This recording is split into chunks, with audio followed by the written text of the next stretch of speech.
하나님 말씀은 신명기 16장 9절부터 12절 말씀입니다. 신명기 16장 9절부터 12절 같이 공독하겠습니다. 7주를 셀지니 곡식의 낫을 내는 첫날부터 7주를 세워 네 하나님 여호와 앞에 7절을 지키되 네 하나님 여호와께서 네게 복을 주신 대로 네 힘을 행하려 자원하는 예물을 드리고 너와 네 자녀와 노비와 네 성중에 있는 레위인과 네 너희 중에 있는 객과 모아와 가부가 함께 네 하나님 여호와께서 자기의 이름을 두시려고 택하신 곳에서 네 하나님 여호와께서 즐거워할지니라. 너는 애굽에서 종되었던 것을 기억하고 이 기대를 지켜 행할지니라. 아멘. 하나님 아버지, 은혜를 감사드립니다. 오늘 이 시간 맥주절을 통해서 아버지 앞에 영광을 돌려드리며 예배하는 시간을 갖게 되어서 참으로 감사드립니다. 이 시간도 오직 하나님 홀로 영광을 받으시고 또한 이 시간 예배를 통해서 우리 성도들에게도 하나님 주시는 그 은혜가 충만할 수 있도록 역사하여 주옵소서. 예수님 이름으로 기도드리옵나이다. 아멘.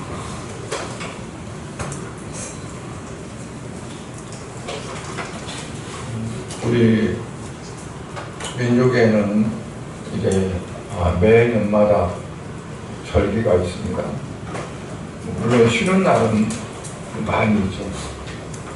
국가적인 절기나 또 날 공휴는 많이 있지만 이제 우리 민족의 고유한 그러한 명절은 설날이 있고 그리고 또 한가위 추석이 있고 그 외에 이제 국가적인 행사를 통해서 쉬는 날은 있지만 그 민족적인 절기는 설하고 그리고 추석 한가위가 있습니다. 이스라엘에는 3개의 절기가 있습니다.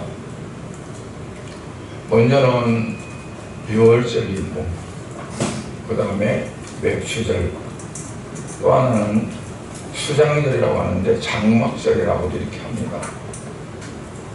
이것은 이스라엘 백성들이 자기들이 고안해서 생각해내서 정하는 것이 아니라 하나님께서 명령하신 겁니다. 너희들이 이와 같은 절기를 지키라.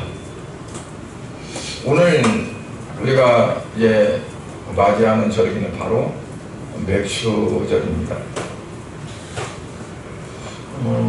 오늘 말씀에 보면 이제 7절을 지키되 그랬어요.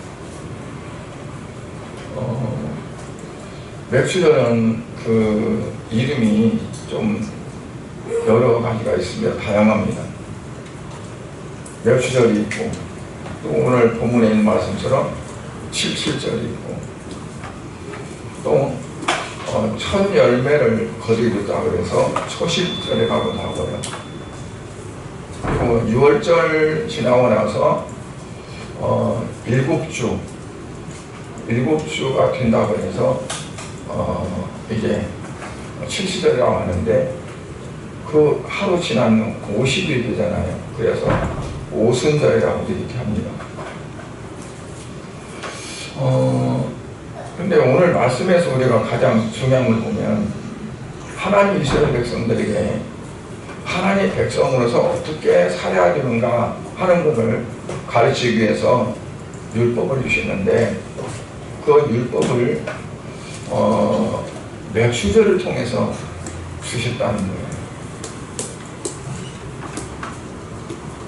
거예요. 이제 어제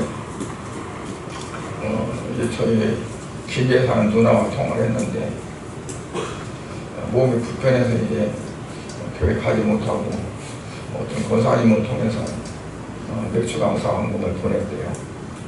보냈는데 추수감사절은 좀 큰 절기고 맥추감사절은 조금 작은 절기라 추수감사절 때는 헌금을 좀 더 많이 하고 맥추감사절은 헌금을 조금 하고 그렇게 알고 있더라고요. 그래서 맥추감사절이 추수감사절보다 작은 절기가 아니다. 왜냐하면 시골에서는 이제 그 옛날에 요즘은 매월마다 수입되는 것들이 시골도 있죠. 그런데 옛날은 그렇지 못했어요. 가을에는 쌀 농사를 거둬서 쌀로 수수감사 예물을 드렸어요. 쌀 한 가마니, 쌀 두 가마니, 그걸로. 맥추감사절은 뭘로 했을까요? 보리로 한 가마니, 뭐 두 가마니 그랬어요. 가격 차이가 많이 나요. 쌀과 보리가. 그러니까 수수감사절 때는 똑같이 분량을 들여도 가격 차이가 나니까 수수감사절 때는 좀 더 크게 느껴지고 맥추감사절 때는 조금 작게 느껴진 것이죠. 그럼 하나님께서 이제 절기를 지키라고 하신 것은 추수감사절, 수장절은 더 큰 명절이다. 맥추감사절은 작은 명절이다. 그렇게 정하시질 않았어요. 다 각각의 의미가 있고 뜻이 있는 거지.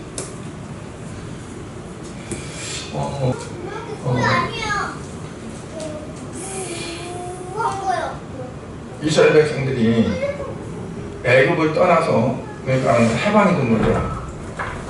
애굽의 식민지로 있다가 하나님께서 강권적으로 애굽의 왕을 무릎 꿇게 하고 그리고 이스라엘 백성들을 막 원하는 대로 주면서 빨리만 나가라고 해서 이스라엘 백성들이 거기서부터 생각지도 못했던 해방을 맞고 애굽을 나와서 광야를 향해서 가게 돼요. 가는 도중에 홍해가 가로막혀서 하나님은 홍해를 가르시고 가게 하시는 그러한 놀라운 그러한 기적도 있었고 그들이 사흘길을 걸어가다 보니 물이 없어서 목말라서 원망할 때 하나님은 그들에게 물을 먹여서 그들에게 기간을 면하게 하시고 때로는 먹을 것이 없어서 부르짖고 모세를 원망하는 그들에게 하나님께서는 만나를 주셔서 만나로 인해서 그들이 먹을 수 있는 그러한 기적을 행하셨어요. 그리고 그들이 이른 곳이 어디냐 바로 시내산이에요. 애굽에서부터 나와서 시내산에 이르는 그 기간을 딱 50일을 잡습니다. 하나님께서는 그 시내산에서 이스라엘 백성들이 어떻게 하나님의 백성으로서 살아가야 하는가를 그들에게 율법을 주셨어요. 그리고 이제 신약시대로 넘어와서 사도행전 2장 1절에 보면 오순절 날이 이미 이름에 그들이 다 같이 한 곳에 모였더니 이거는 예수님이 십자가에 죽으시고 부활하시고 나서 하늘로 올라가시고 난 다음에 오순절 날 그들이 모여서 기도할 때 그곳에 하나님께서 성령을 보내주셔서 그 성령을 통해서 그들에게 놀라운 은혜가 임하고 역사가 임하고 그들이 완전히 달라지는 그러한 계기가 되는 거죠. 예수님이 십자가에 죽으시고 부활하셔서 부활하신 모습으로 가장 가까운 제자들에게 나타나셨지만 그 제자들은요 믿지는 못했어요. 이분이 정말 예수님이 살아나시는가? 오죽 답답하면 내 손을 봐라 못 잡고 있냐 내 옆구리에 손을 넣어서 참자고 있는 거 없는가 만져봐라. 그러면서 예수님이 살아나신 것을 그들에게 증명을 했지만 그들은 아직도 두려워서 그들이 방에 숨어있고 문 잠그고 있고 할 정도로 됐었죠. 그러나 그들이 오순절날 성령을 받고 나서는 누가 뭐라고 하도 안 했는데 방문을 맞차고 뛰쳐나가서 증거하는 겁니다. 예수님이 살아나셨다.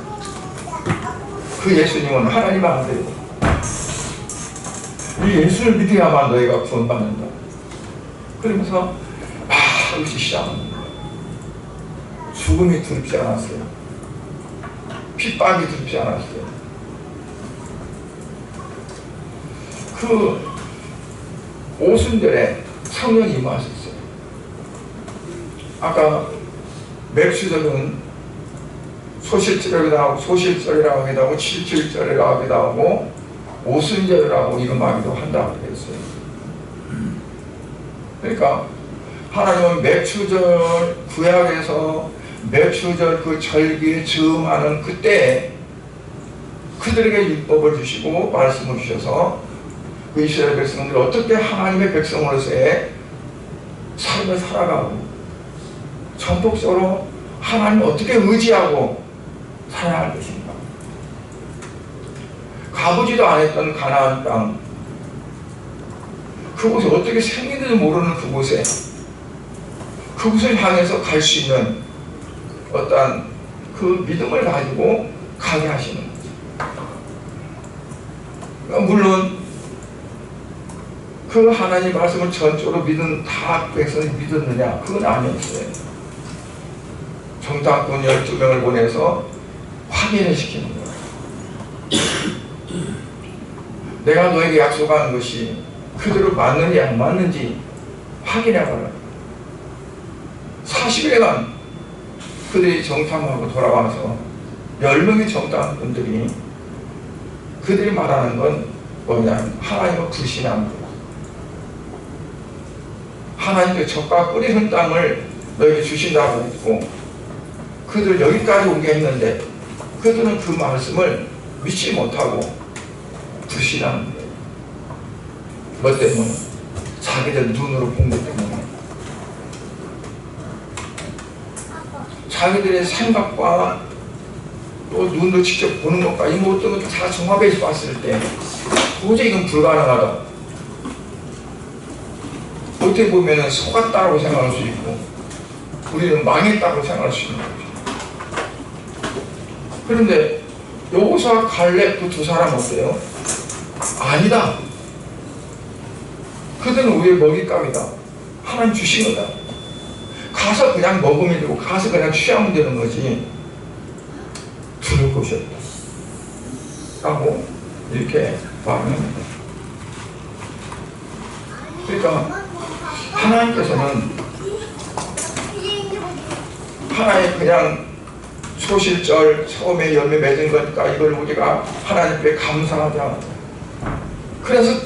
그래서 지키는 절기로 끝나는 게 아니라는 얘기입니다. 얼마나 그게 그 안에 깊은 의미가 담겨 있고 얼마나 하나님의 그 큰 관심과 사랑이 있는가 하는 것을 말씀해 주는 거죠. 그래서 요즘에 보면 어떤 사람들은 아니 오늘날 누가 우리 농사죠? 맥주 감사절이 뭐가 필요 있어요? 그렇게 말하는 사람들이 많이 있다고. 맥주절은 보리 농사 지었기 때문에 그걸 감사하는 게 아닙니다. 하나님께서 우리를 세상에서부터 빼내서 죄악에서부터 빼내서 나를 하나님의 품 안으로 인도하셨고 그리고 내게 생명을 주셨고 그 하나님이 나를 이끌어서 저 가나안 땅 하나님이 약속하신 땅에 저 천국에 일가시기 위해서 내게 영의 양식을 제공하고 때로는 밤에 차가울 때는 불기둥으로 낮에 뜨거울 때는 불기둥으로, 여러분 아침에는 이슬같이 내려서 거기에서 만나를 취해서 우리가 먹게 하시고, 우리의 삶을 하나님께서 어떻게 하든지 하나님 백성으로서의 삶을 살아갈 수 있도록 인도하시는 거였어요. 그게 바로 가장 중요한 맥주절입니다. 그래서 제가 전화하면서 맥주절의 의미에 대해서 간략하게 말했어요. 맥주절 감사가 그냥 추수감사절 그 밑에 있는 작은 절기가 아니다. 구원받은 백성들로서 어쩌면 가장 중요하고, 수장절은 장막절이라고 해서 마찬가지로 예수님이 이 땅에 오셔서 추수하시는, 이사야 선지자에게 추수할 때가 다 지났는데 누가 가서 추수할꼬? 주여 나를 보내소서, 내가 가겠나이다. 그거는 하나님의 백성들을 추수해서 하나님의 곳간에 드리기 위한 수장절입니다. 그 거두기 위해서는 뭐냐면 하나님의 백성의 삶에 열매를 맺는 삶이 필요한 거죠. 여러분, 이삭이 올라왔는데 그 이삭이 열매로 알알이 맺어지지 못하고 쭉 찌어나게 버렸다. 그러면 추수했을 때 곡간에 줄 수 있습니까? 아궁에 다 집어넣는 거죠. 불이 태워버리는 거죠. 그러니까 수장절이 있다면 그 수장절에 맞는 들어갈 수 있는 합당한 그러한 열매 맺는 성도들이 어떻게 되어지느냐, 그 중요한 부분을 다루는 것이 바로 맥주절입니다.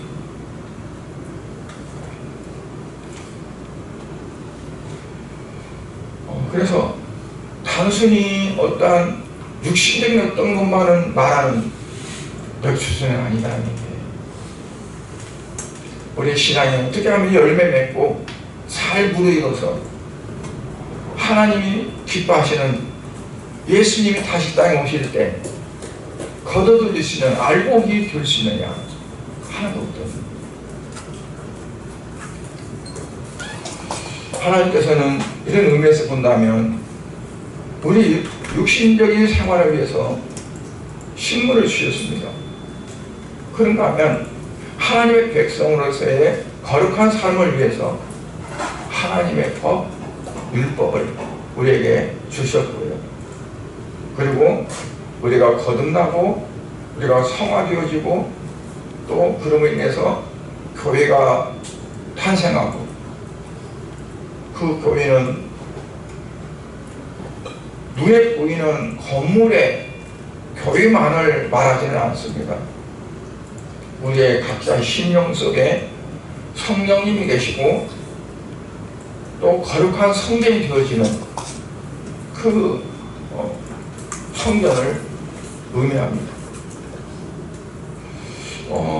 그래서 많은 사람들은 6월절은 우리 구원과 관련해서 생각한다면 오순절은 뭐냐? 우리가 거룩하게 하나님의 백성으로서 되어지는 상황과 관련해서 생각하게 되고, 장막절은 아까 말씀드린 대로 예수님이 재림하셨을 때 열매로 거둬들일 수 있는 그 부분에서 말씀을 합니다. 오늘은 그래서 맥주절 맞이하면서 어떻게 우리가 맥주절을 보내야겠다 하는 말씀을 드리고자 합니다. 첫째로 맥주절을 통한 화목한 인간 관계가 되고자 합니다. 오늘 본문의 11절 12절에 보면 너와 네 자녀와 노비와 네 성중에 있는 레위인과 및 너 중에 있는 객과 고아와 과부가 함께 네 하나님 여호와께서 자기 이름을 두시려고 택하신 곳에서 네 하나님 여호와께서 즐거워할지니라. 너는 애굽에서 종되었던 것을 기억하고 이 규례를 지켜 행할지니라 라고 말씀했어요. 너와 네 자녀, 노비, 성중에 거하는 레위인, 너희 중에 있는 백, 즉 나그네 또는 고아, 가부, 이 사람들은 한마디로 말하면 어떠냐면 경계력이 없는 사람들입니다. 남의 도움을 받지 않으면 살아갈 수 없는 사람들입니다. 그러니까 하나님 앞에서 진정한 화목과 화평은 어떻게 이루어지느냐, 모든 사람에게 그 즐거움이, 그 하나님의 은혜가 골고루 미쳐져야 된다는 거죠. 어느 한쪽에 치중하고 편중하면 안 되고 모든 사람에게 똑같은 한결같은 은혜가 되어져야 된다는 거예요. 오늘날 사회가 좀 혼란스럽고 시끄러운 것은 왜 그러냐, 소위 계층이 많아요. 어떤 층은 하나님, 사람들이 볼 때 정말 풍성하고 그리고 넉넉하고 하는 그런가 하면 어느 한 빈곤층이 있어서 소외돼. 자기들은 200성이 아닌 것 같아. 그러다 보니까 아주 그 편협적인 그런 관계 때문에 좀 극단적인 것들을 선택하게 되는 그런 것들이 많습니다. 그래서 어떻게 하면 사회가 좀 격차가 좀 너무 심하지 않고 골고루 잘 살아갈 수 있는 사회가 되어지느냐 하는 것이 중요합니다. 그러니까 정책을, 어떤 정책이 가장 좋은 정책이냐, 빈부의 격차를 줄여가는 겁니다. 사회 계층이 화로운 계층과 아주 피곤한 계층이 심하면 거기에서 어떠냐면 불안적인 요소들이 많이 작용됩니다. 그래서 레위기 23장 20절을 보면 너의 땅에 곡물을 벨 때에 반 모퉁이까지 다 베지 말며 떨어진 것을 줍지 말고 그것을 가난한 자와 거류민을 위하여 남겨두라. 나는 너희 하나님 여호와이니라 그랬어요. 이 말은 무슨 말이냐면, 이제 추수를 하잖아요. 추수하면 요즘은 이제 기계로 컴바인더로 이제 쫙 하면은 자연이 배져서 이렇게 막 나오잖아요. 옛날에는 다 낫으로 거뒀어요. 제가 시골에 농사질 때만 해도 그런 기계가 없었고 낫으로 이제 하는 거죠. 그러면 그 뒤에 이제 덜 배진 것도 있고 그 배진 것을 이제 묶어서 가져가도 바닥에 떨어진 것들이 많이 있었어요. 그런데 아예 모퉁이 거는 다 베지 말고 남부터 가는 거예요. 그리고 수수하다가 바닥에 떨어지면 그걸 다 주워가지 말고 그냥 내버려 두라는 거죠. 왜 그럴까요? 가난한 자나 거류민들, 그러니까 이방인들이 와서 집도 없고 땅도 없고 하는데 나그네처럼 살아가는 사람들, 그 사람들이 그걸 거둬서 먹을 수 있도록 하라 하는 거죠. 그러면서 하신 말씀, 나는 너의 하나님 여호와이니라. 거기다 도장을 찍는 거죠. 하나님의 도장. 하나님 말씀하시고 나서 이렇게 하라 그러고 나서 거기다가 하나님의 인감을 꽝 찍어요. 이건 내가 한 말이다. 그 말은 너희들은 이 한 말을 틀림없이 어기지 말고 잘 지켜야 된다.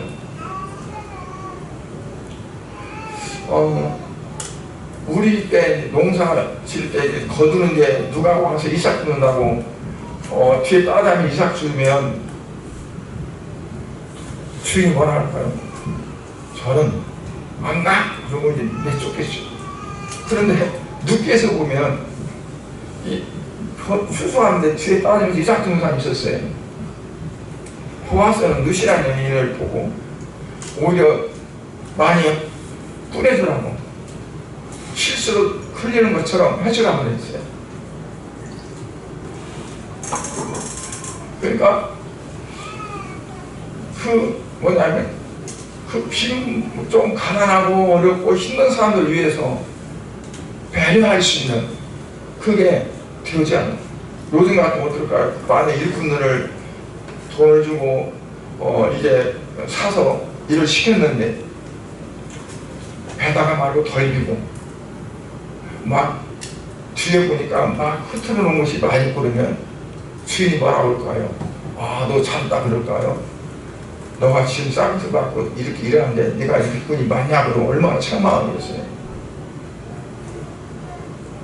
근데 하나님께서는 그냥 그렇게 하라고 하셨어요. 그게 하나님의 넓혀진 사랑. 그러니까 어두워 가려진 부분까지도 하나님은 그거를 바라보시고 그들에게 사랑을 아끼지 않으셨다는 것을 볼 수 있어요. 그래서 우리가 이제 그러한 부분에서 눈에 보이지 않는 부분까지 생각하고 배려할 수 있는 그러한 삶이 되어져야 된다는 것을 말씀합니다. 두 번째로는 뭐냐면 성성껏 예물을 드리면서 지키라는 거죠. 오늘 10절에 보니까 네 하나님 여호와 앞에 7절을 지키되 네 하나님 여호와께서 네게 복을 주신 대로 네 힘을 헤아려 자원하는 예물을 드리라 그랬어요. 그러니까 헌금을 드린다든지 예물을 드리려고 하면 우리들의 마음속에 어떠냐? 거부감을 갖지 말아야 된다는 거죠. 이렇게 꼭 해야만 돼 하면서 마음의 부담을 갖지 말아야 돼. 마음의 부담을 갖고 또 꺼리낌을 갖고 또 좀 아까운 어떤 마음을 갖고 하는 것은 하나님 앞에 드리기는 드리지만 그게 합당하지 않다 하는 말씀을 하고 있습니다. 그 중요한 것은 뭐냐? 그래서 자원하는 마음입니다. 광야에서 성막을 지을 때도 이스라엘 백성들에게 그냥 알아서 가져라 자원해서. 그런데 넘쳐났어요. 또 솔로몬의 성전을 건축할 때에도 그 성전 건축하는 데 있어서 배당한 것이 아니라 그냥 자원함을 받았어요. 왜냐하면 스스로 원해서 하는 것과 어쩔 수 없이 하는 것과는 너무 차이가 크니까. 어쩔 수 없이 하는 것은 사람들한테 인정을 받을 수 있지만 그러나 하나님께는 인정받지 못합니다. 그런 초대교회에서 이제 그걸 볼 수 있죠. 아나니아와 삽비라는 그들은 자원하는 게 아니었어요. 처음에는 자원하는 것 같았지만 그렇지를 못했어요. 그러니까 결국에 이제 베드로의 어떠한 그 말을 통해서 너가 정말 자원하느냐 아니면 억지가 하느냐 속임해서 하느냐 하는 것들을 마치 재판관이 판결하듯이 그런 입장이 되어진 거예요. 그러니까 우리가 하나님 앞에 사실 그대로 내가 정말 진실되고 신실한 마음으로 얼마큼 내가 다가갈 수 있느냐 하는 것이 중요하다는 것을 볼 수 있습니다. 체면 때문에 또는 억지로 하는 것은 금물이다. 하나님은 억지로 하는 것을 절대적으로 그거를 원치 않는 거예요. 그러니까 억지로 하려면 아예 않는 게 나아요. 왜냐하면 하나님 인정하지 않고 오히려 그것들이 내게 화가 될 수 있으니까. 그러나 자원함을 통해서 드리게 되어지면 거기에 감사가 있고 즐거움이 있고 기쁨이 있습니다. 하나님께서 주시는 축복 안에 있게 되어집니다. 그 다음에 세 번째가 뭐냐면 하나님은 어떤 분인가를 우리가 생각하면서 지킨 절기가 되어져야 된다는 거죠. 11절 보니까 너는 애굽에서 종되었던 것을 기억하고 이 규례를 지켜 행할지니라. 애굽에서 종되었던 것을 기억하고 이 규례를 지켜 행하라 하는 거예요. 하나님은 어떤 분인가, 그리고 나는 어떤 사람인가, 내가 어떤 삶을 썼는가. 하나님의 은혜가 없었다면 나는 어떻게 살아갈 수 있었을까? 그걸 생각하라는 거죠. 하나님께서 만약 이스라엘 백성들을 애굽에서부터 애굽 왕을 굴복시키고 그들을 해방시키지 않았다면 그들은 지금 어떻게 지내고 있었을까? 그러니까 어떤 그러한 전과 후를 비교해서 그것 자체를 내가 생각하지 못한다면 결코 기쁨으로 자원함으로 들 수 있는 것이 없겠는 거죠. 왜냐하면 비교가 지금 이것과 그 전에 이것이 어떤 것이 비중이 큰가. 내가 만약에 그렇지 않았을 때 내 삶이 얼마나 비참하고 비굴하고 처참하고 그럼 그런 가운데 있었을까?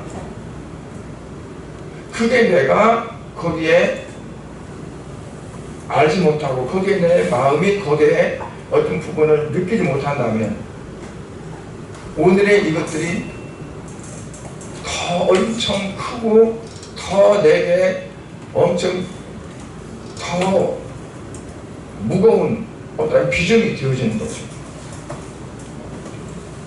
그러니까 우리가 내가 만약 예수님께서 나를 구원시켜 주시고 내가 구원받지 못했고 세상에서 그냥 그렇게 세상적인 사람으로 살아간다면 나는 어땠을까? 이 자체가 비교했을 때 엄청난 이루 말할 수 없는 어떤 그 부분이 되어질 때 지금의 이러한 것들이 비교할 수 없을 만큼 그렇게 중요하지 않고 내가 하나님 앞에 행하는 거, 드리는 거, 뭐 그런 것들이 그렇게 크지 않다고 느껴질 수 있는 거죠.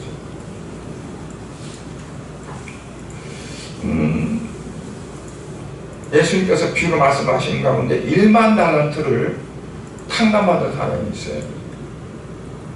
1만 달란트면 얼마나 큰 돈일까요? 한 달란트가 몇 달러? 1000데나리온이라고 하잖아요. 그런데 한 데나리온은 하루 장정 품삯이에요. 1만 달란트면 얼마죠? 계산해 보세요. 수십억 억 단위죠. 그거를 탕감받았어요. 근데 그거를 그 비중을 몰라. 그러니까 섬 밖에 나가다가 100데나리온 빚진 사람을 만나가지고 안 갚는다고 막 책망하고 그걸 오고다 가져오려고 하는 거예요. 그러니까 그 임금이 어때요? 저는 배신한 놈 당장 잡아라 그래가지고 너도 내게 빚진 거 다 갚아. 그래가지고 그냥 감옥에 쳐넣는 거죠. 그러니까 이 사람이 자기가 탕감받은 그 빚이 얼마나 엄청 컸는데 나한테 빚진 이것은 아무것도 아니야. 이건 그냥 안 갚아도 돼. 그래야 되는데 이걸 모르니까 그 사람 만나니까 그 100달러 빚진 사람 만나니까 막 혼내고 그걸 옥에다가 가두는 거죠. 그렇잖아요. 내가 구원받은 그게 얼마나 크고 놀라운 건지. 어떤 사람들은 그 구원 10원 안 주는데 10원도 안 되는 구원으로 생각하면 무가치한 거잖아요. 사상과도 바꿀 수 없는 어떤 것들을 하나님 내게 주셨어요. 자기의 아들 독생자 예수 그리스도 십자가에 못 박아버리고 내가 죽여야 될 것들을 대신해서 죽게 하시고 나를 구원하셨잖아요. 그러면 그것에 비하면 내가 가진 것, 내게 주어진 것들이 무슨 가치가 있고 이것들이 무슨 비교할 만한 것이 되느냐. 그렇게 되어지면 내 전부를 하나님께 드린다고 해도 그게 놀랄 것이 못 되는데 그게 안 되니까. 그러니까 중요한 것은 뭐냐면 나는 어땠었는가, 하나님은 어떤 분인가, 이 부분이 내게 정확히 알아지지 않는다면 우리는 그냥 현실적인 것만 생각해 줄 수 있는 마귀의 종되었던 나, 하나님과 원수되었던 나, 하나님 보시면 나를 만나면 죽일 수밖에 없는 그런. 그런데 이제는 예수님 때문에 완전히 바뀌어 왔고 하나님의 자녀가 되어졌고 하나님의 나를 상속받을 수 있는 상속권자가 되어지고 천국이 너희 것임이라 했고 이런 엄청난 축복을 받았으면 무엇이 내게 그보다 더 크겠어요.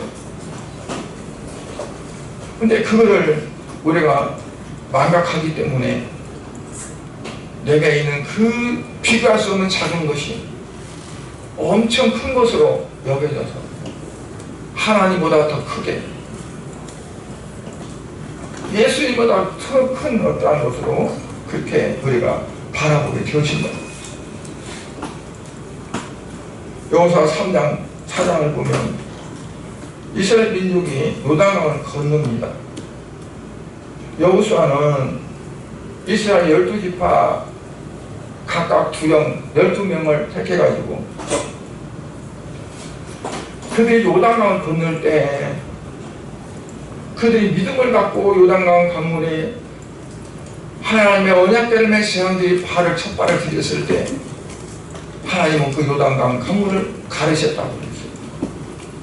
그리고 가르신 뿐 아니라 그 바닥이 하나님 마른 땅이 되도록 하셨어요. 그리고 이스라엘 백성들이 언약궤를 맨 제왕들이 요단강 한복판에 서 있고 그리고 이스라엘 백성들이 그곳을 건너가게 됩니다. 12지파의 두령들로 하여금 돌멩이 하나씩을 택해서 그 가운데다가 쌓아서 비석을 삼고 그 비석이 글씨는 안 써있겠지만 뭐라고 어떤 그런 표가 됐을까요? 너희 하나님께서 이 요단강을 가르시고 너희들을 건너게 하셨다 하는 증표가 되는 거죠. 또 12들을 택해서 그들이 잠자는 세겜 땅에 숲곳에 그 돌에 비를 세워서 그 영원한 증표가 되도록 그렇게 하셨어요.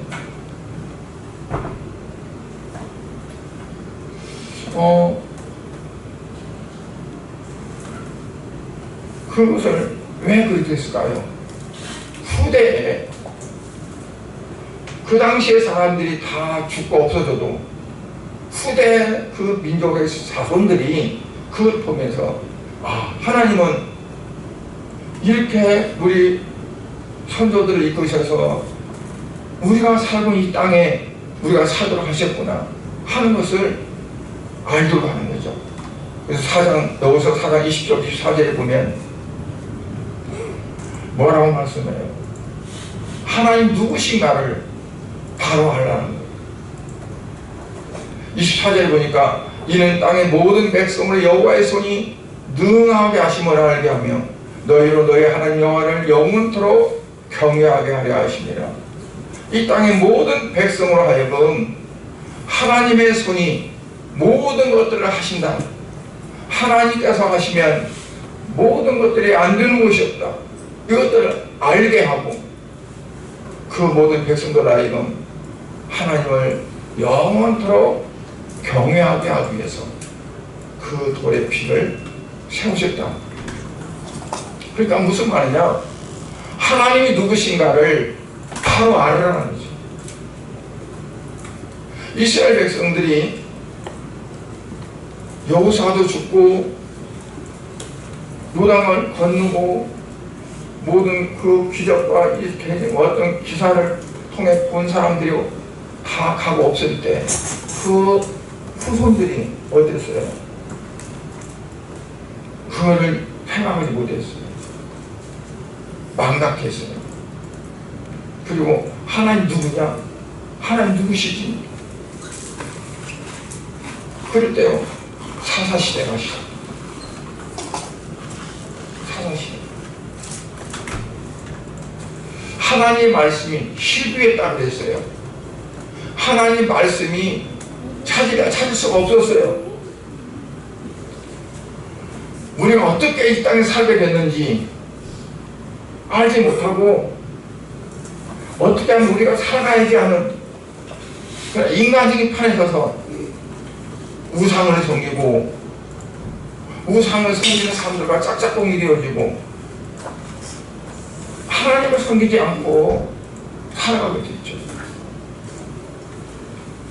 그래서 그들은 맨날 다른 나라에 짓밟히고 빼앗기고 한 그 삶을 살아가게 됐던 거예요. 신명기 10장 11절 13절에 보면 이스라엘 네 하나님 여호와께서 네게 요구하는 것이 무엇이냐고 네 하나님 여호와를 경외하며 그의 모든 도를 행하고 그를 사랑하며 마음을 다하고 뜻을 다하게 하는 여호와를 섬기고 내가 오늘 네 행복을 위하여 네게 명하는 여호와의 명과 규례를 지킬 것이 아니냐. 하나님 네게 요구하는 것이 무엇이냐?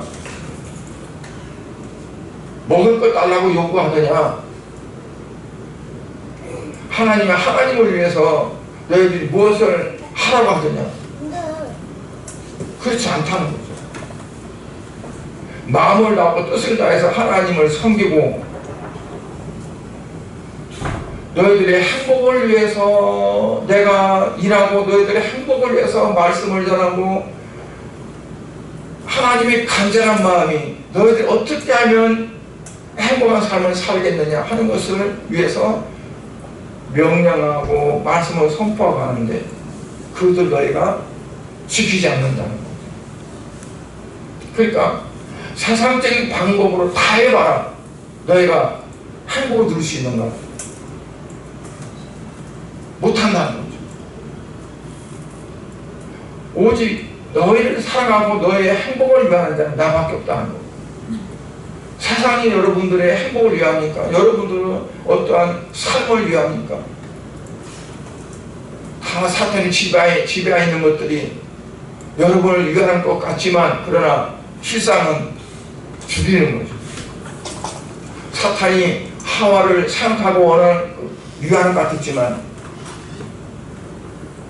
하와를 죽이는 거 있잖아. 저와 여러분을 진짜로 위하는 것은 하나님밖에 안 계세요. 그 외에는 다 나를 죽이는 거예요. 해하는 거예요. 속으면 안 돼요. 세상적인 것들은 나를 속입니다. 나를 위하는 것 같지만 나를 망하게 합니다. 그래서 정말 내가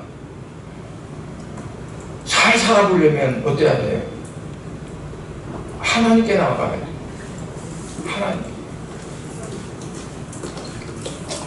하나님께서는 우리에게 무한한 자비를 베푸시고요. 우리의 영원한 행복을 위해서 하나님께서는 일하시고 역사하십니다. 그러므로 하나님을 떠나서는 참된 행복이 있을 수가 없습니다.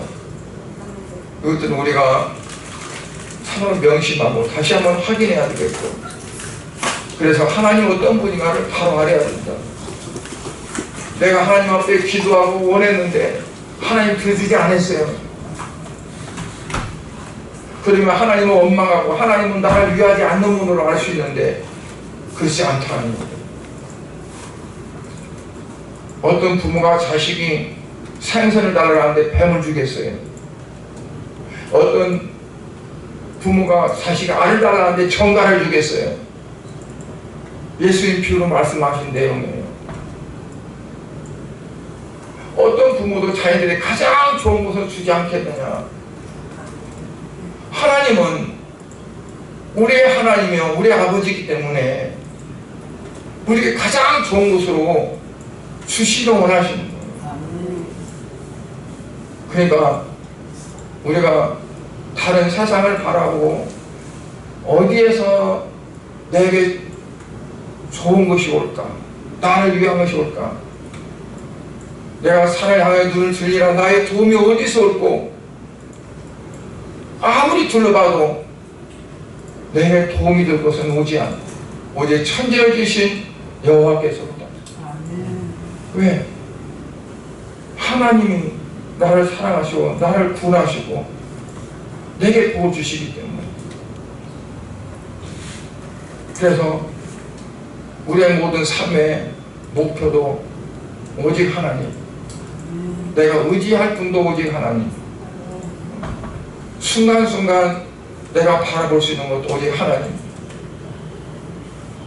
절박한 순간이 와도 때로는 5분 전에 하나님이 될 수도 있고 때로는 5분이 지나고 그 타임이 지나가서 내게 안 좋은 일, 어려운 일, 정말 하나님은 나를 도와주실 것이야 했는데 하나님 나를 도와주시지 않고 내가 실패를 당하고 어려움을 당하고 했을지라도 그 자체가 내게 화가 아니라 그게 내가 오히려 복이라고 생각할 때 우리는 하나님을 전적으로 믿어드리는 믿음이 되었습니다.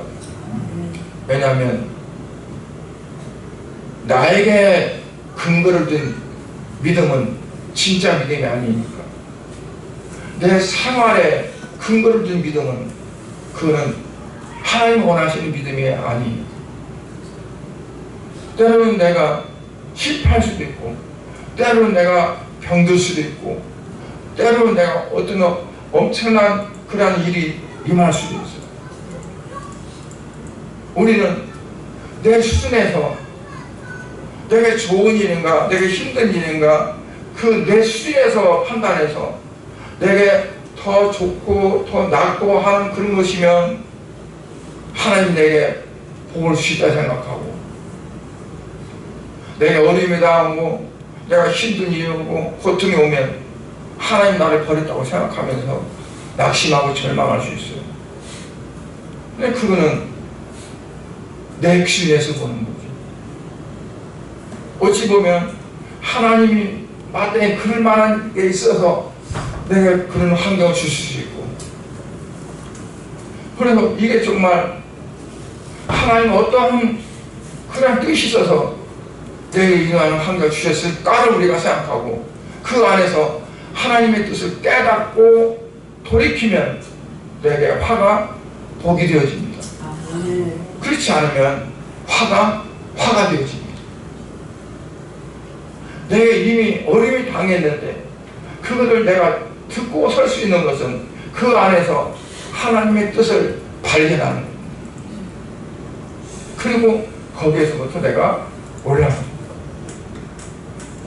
여러분 요나는 물고기 뱃속에 들어가서 하나님 뜻을 깨닫고 회개했어요. 물론 그 후에도 하나님 뜻에 전적으로 동의하지 않았지만 그는 물속에서 3일간 기도했어요. 내 기준에서 하나님 뜻을 발견하려고 하면 우리는 잘못 봅니다. 나에게서 보지 말고 근본적인 하나님의 뜻을 찾으려고 하는 이스라엘 백성들이 자기 환경 속에서 바라보니까 하나님의 말씀을 놓쳤어요. 하나님의 뜻을 깨닫지 못했어요. 조금 평안해지면 하나님을 놓아버렸어요. 놓쳐버려요. 다시 어려움 왔을 때 다시 붙잡아야 돼요. 그러니까 내 환경이 좋든 나쁘든 그것과 관계없이 하나님과의 관계는 내가 일대일한 밀접한 관계, 그 선을 우리가 유지할 수 있는 게 진짜 믿음입니다. 왜 우리의 믿음이 오르락내락할까요? 환경 때문에 그렇습니다. 그 환경의 중심에서 내 믿음을 가지고 있기 때문에 조금 어려워지면 그 믿음은 그냥 죽어버립니다. 언제 깨져버리는 거예요. 여러분, 오늘 맥주절을 우리가 감사하며 예배를 드립니다. 맥주절은 하나님 말씀을 우리에게 주셨고, 그리고 하나님 말씀을 주신 백성들에게 그들이 깨닫지 못했을 때 말씀이 예수님을 보내셨고, 그래도 그들이 깨닫지 못했을 때 예수님을 십자가에 못 박혀 죽이시고 부활하셔서 하늘로 올려가시고 그들의 성령을 내셔서 그들 하여금 그들의 신령을 뒤집어 놓고 새롭게 만들었습니다. 오늘 우리에게 성령이 임하시고 성령이 충만한 가운데 비로소 어때요? 힘들든지 어려울 때든지 정말 좋을 때든지 어릴 때든지 그런 것을 떠나서 하나님 중심으로 살아갈 수 있는 믿음의 사람들로 만드셨습니다. 바로 저와 여러분이 그와 같은 믿음의 사람이 된 줄을 믿습니다. 그렇다면 앞으로 어떠한 삶이 우리 앞에 놓이든 간에 그거는 이미 내가 승리한 가운데 살아가는 삶으로 되어져야 합니다. 이미 예수님이 부활하시고 승천하신 것처럼 우리는 이미 예수 그리스도 안에서 이겼고, 그리고 그 이기는 삶 가운데서 나아가는 겁니다. 이겨가는 것이 아니라 이미 승리했습니다. 승리한 그 삶이, 승리한 그 신앙이 내 삶의 모든 것들을 이끌어가는 그런 삶이 될 수 있기를 주의 이름으로 축복합니다. 기도하겠습니다. 하나님 아버지, 주님의 은혜와 사랑을 감사를 드립니다. 오늘 우리는 맥주절을 맞았습니다. 주님, 보리농사를 지었기 때문에 맥주감사절을 지키는 것이 아니고, 지난 6개월 동안 하나님 우리에게 복을 주셨기 때문에 맥주감사를 지키는 것이 아닙니다. 하나님 우리를 구원해 주셨고, 우리를 구원하신 우리에게 말씀을 주셔서, 말씀인 예수님이 어떤 분인가, 나를 죄악에서도 건지신 하나님이 어떤 분인가를 깨닫고 그 안에 살아가면서 기쁘든지 슬프든지 어려울 때든지 힘들든지 어떤 환경에서든지 뛰어넘어서 오직 하나님 말씀 안에 거하는 삶이 되어진 줄을 믿습니다. 이와 같은 성도들이 세워져서 앞으로 세상이 어떻게 변하든지 어떻게 요동치든지 그것과는 상관없이 오직 하나님의 나와의 관계가 변하지 않고 오직 주 안에서 살아갈 수 있는 아름다운 삶이 될 수 있도록 축복하여 주시옵소서. 예수님의 이름으로 기도드리옵나이다. 아멘.